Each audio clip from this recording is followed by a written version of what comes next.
2024 ഫെബ്രുവരി 15 ആഗ്രയിലെ കബൂൾപൂർ എന്ന ഗ്രാമത്തിൽ നിന്നും രാകേഷ് എന്ന ചെറുപ്പക്കാരനെ കാണാനില്ലെന്ന് ചൂണ്ടിക്കാട്ടി പോലീസിനൊരു പരാതി ലഭിച്ചു. തൊട്ടടുത്ത ദിവസം തന്നെ, അതായത് 18-ാം തീയതി, ആഗ്രയിൽ ഡ്രമ്മിനുള്ളിലാക്കി കത്തിച്ച നിലയിൽ ഒരു യുവാവിന്റെ മൃതദേഹം കണ്ടെത്തുന്നു. മരിച്ചത് രാകേഷ് ആണോ എന്നറിയാൻ പോലീസ് അയാളുടെ ബന്ധുക്കളെ വിളിച്ചു വരുത്തി. എന്നാൽ തിരിച്ചറിയാൻ പറ്റാത്ത വിധം കത്തിക്കരിഞ്ഞിരുന്നു ആ മൃതദേഹം.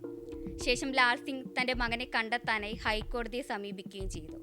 ഇതിനിടയിലാണ് രാകേഷിനെ കുറിച്ചുള്ള വിവരങ്ങൾ ശേഖരിക്കാൻ പോലീസ് രാകേഷിന്റെ പിതാവായ ലാൽ സിംഗിനെ കാണാനെത്തുന്നത്. ഇതേ തുടർന്ന് തന്റെ മകന്റെ കൈവശം ഒരു പെൺകുട്ടിയുടെ അശ്ലീല വീഡിയോ ഉണ്ടായിരുന്നുവെന്നും പിന്നീട് ഇതേ ചൊല്ലി ചില തർക്കങ്ങൾ നടന്നിരുന്നുവെന്നും ഇതിനുശേഷമാണ് മകനെ കാണാതാകുന്നതെന്നും രാകേഷിന്റെ അച്ഛൻ പോലീസിന് മൊഴി നൽകി.